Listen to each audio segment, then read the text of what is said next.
எனக்கென வந்த தேவதையே சரிபாதி நீ அல்லவா நடக்கையில் உந்தன் கூட வரும் நிழல் போலே நான் அல்லவா கண்ணன் கொண்ட ராதையர ராமன் கொண்ட சீதையர மடி சேர்ந்த பூரதமே மனதில் வீசும் மாருதமே நன்றி சொல்ல உனக்கு வார்த்தை இல்லை எனக்கு நான் தான் மயங்குறேன்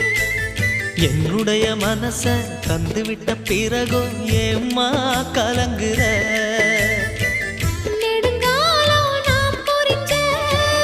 தவத்தாலே நீ கிடைச்ச திருக்கோயில் வீடு